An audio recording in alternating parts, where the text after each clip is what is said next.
지금 우리가 25절 보면요. 아담이 다시 자기 아내와 동침하며 그가 아들을 낳아 그의 이름을 셋이라 하였으니 이는 하나님이 내게 가인이 죽인 아벨 대신에 다른 치를 주셨다 하며 라고 되어 있습니다. 자, 이렇게 그 아담과 하와가 얼마나 마음이 처참했을 거예요. 그 자기 아들이 결국 또 다른 아들을 죽이고 그래서 지금 그게 결국 떠나버리고 그래서 지금 죄악의 지금 길로 파국에 치닫는 것을 보게 되잖아요. 그러니까 아담과 하와가 자신들이 지은 죄도 깨닫게 되겠죠. 다시 한번 죄의 결과라는 것이 이렇게 극심하구나. 우리가 에덴 동산으로부터 쫓겨나 그 죄로부터 쫓겨났는데 죄로 인해서 쫓겨났는데 가인만도 그런 길을 걷게 되는구나. 하나님은 공의의 하나님이시고 죄는 정말로 악한 것이구나. 죄는 정말로 나쁜 것이구나.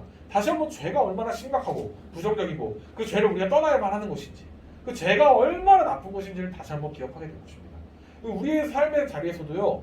우리가 주의 은혜 가운데 살아가는 과정 가운데 우리가 죄가 얼마나 하나님이 얼마나 죄를 싫어하시는지 다시 한번 생각할 필요가 있습니다. 우리가 그 죄 때문에 예수님이 죽으신 거거든요. 그 예수님께서 죽으셨던 게 그 죄 때문인 거예요. 그러니까 그 은혜로 인해서 우리가 다시 날마다 살아갈 힘을 얻지만 반면에 또한 그 죄를 우리가 계속해서 그래도 씨름할 필요가 있는 것이죠. 아 주님 이 죄가 얼마나 나를 지배하려고 계속해서 씨름하는지요. 죄로 인해서 우리가 무너질 필요는 없지만 그 죄의 사태의 심각성을 인식해야 하는 거죠.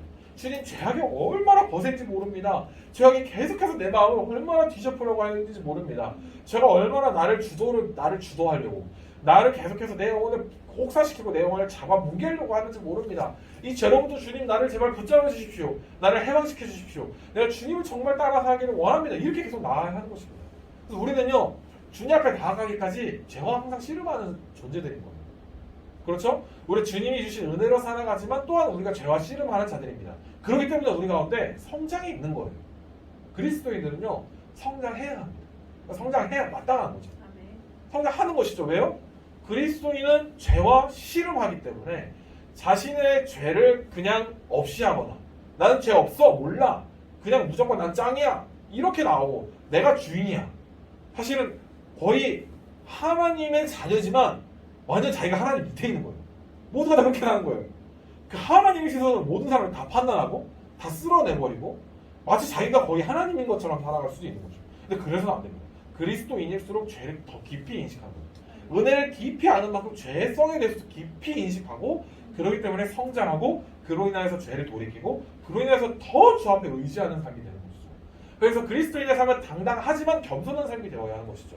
당당하고 주 앞에 담대하지만 주 앞에 담대히 예수 그리스도 보혈을 의지하여 나아가지만 여전히 우리의 죄악됨을 깨닫고 겸허하게 주님 아니면 안 됩니다라고 하면 다시 그런 나아가는 삶을 살게 되는 것이죠. 그래서 우리 가운데 자랑할 것이 없는 것이죠. 우리는 여전히 약하지만 약한 가운데 베푸신 하나님의 은혜로밖에 살아갈 수 없는 존재들이니까 그런 자세가 우리 가운데 날마다 필요한 것은 아닌가 이렇게 생각을 해보게 됩니다. 우리나라 존재는 그런 존재입니다. 지금 이 죄악된 그 모습을 살아가는 자들을 보니까 사실 이 모습이 우리 가운데도 있는 거죠. 우리가 주님 앞에서 항상 이 죄와 씨름하며 나아가야 할 자들인 것이지 죄로부터 완전히 나는 이제 완전히 구별되었다라고 자신일 수 있는 존재가 없다라고 하는 것. 이 죄의 심각성을 통해서 우리도 다시 한번 확인하게 됩니다. 아담과 하와가요 분명히 회개했을 거란 말이에요. 그리고 주님 앞에서 다시 한번 예배 드리는 삶을 자녀들에게 가르치고 그래서 가인과 아벨이 그런 제사 드리는 일을 했을 거란 말이에요. 그렇게 했을 것임에도 불구하고 그 죄에 대해서 다시 한번 깨닫고 있는 거예요. 그러니까 죄가 그렇게 만만한 게 아니에요. 우리도 분명히 아담과보다는 나은 자리에 있는 거 맞아요. 예수 그리스도라고 하는 완벽하고 정말 절대적이신 그분이 가장 고귀한 희생을 통하여서 우리 가운데 베푸신 은총으로 말미암아 우리가 더 나은 자리에 있는 거 맞습니다. 그럼에도 또 우리가 죄와 씨름해야 하는 존재인 것에 대해서도 여전히 예수 그리스도께 나아가기 전까지는 아직 과도기적인 존재인 것이죠. 그래서 우리는 예수 그리스도의 그 은혜를 더 깊이 인식하고 우리의 죄악됨에 대해서 더 많이 주 앞에 돌이키는 성장하는 삶을 살아가야 할 것입니다. 마지막으로 우리가 확인해 볼 부분은요. 우리가 지금 이후에 이 하나님의 그 셋의 후손, 아담과 셋의 후손들의 그 모든 그 신앙의 위인들의 이야기를 봐도 어때요? 딱 정말 하나님을 따르는 자들과 하나님을 따르지 않는 자들이 분명히 구별이 되고 있어요. 분명히 구별이 되고 있지만, 그러니까 가인의 후손과 셋의 후손처럼 구별이 되고 있지만, 또 반면에 어떤 것을 보게 되냐면, 셋의 후손이라고 죄를 안 짓나요? 셋의 후손이라고 아예 죄를 안 짓진 않죠. 그렇죠? 아브라함도 그리고 야곱도 죄를 짓는 모습들을 보게 되거든요. 그러니까 그 다윗도 심지어 그랬죠. 그러니까 하나님의 후손이라 할지라도 그 셋의 후손이라 할지라도 죄를 짓게 되는 것을 보게 되는 거예요. 그럼 우리 가운데 무엇이 필요한가? 분명히 우리 가운데는 하나님께서 셋의 후손으로서 특별하게 구별하신 은혜가 있습니다. 그런데 우리 가운데 여전히 있는 우리가 내 원죄가 있고 이 아담에게서 지금 그 인류의 그 죄악된 DNA가 우리 가운데 남아있는 거거든요. 우리는 그리스도인으로서 영적인 이스라엘로 지금 예수 그리스도의 반석 위에서 영적인 이스라엘로 완전히 구별된 거예요.